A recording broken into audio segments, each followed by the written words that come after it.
Hey guys, welcome to Geeta's Kitchen.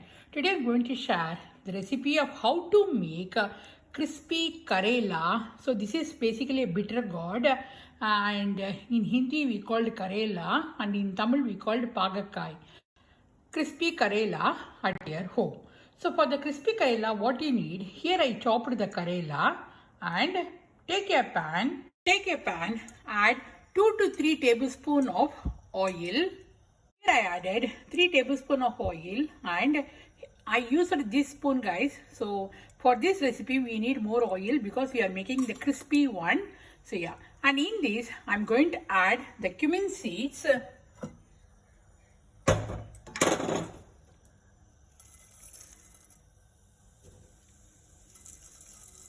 It gives a nice taste in that curry, and I'm going to add that Karela.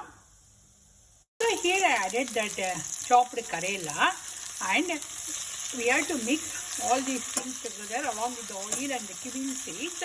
And we should not supposed to add the salt now. We have to add the salt in the end. Then only we'll get the crispy sabji. So yeah. So after 5 to 10 minutes, we have to cook this one in a very low flame. We have to add the turmeric powder, the red chili powder and the salt up to your taste.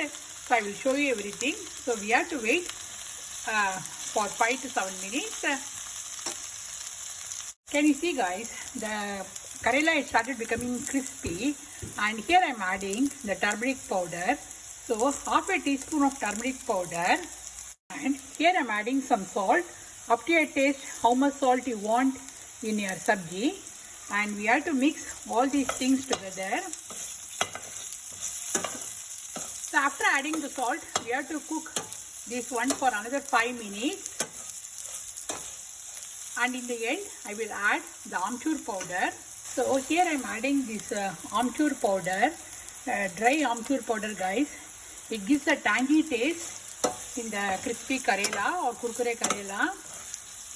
You can have this Karela with chapati, parota, rice or even with plain rice. So, yeah.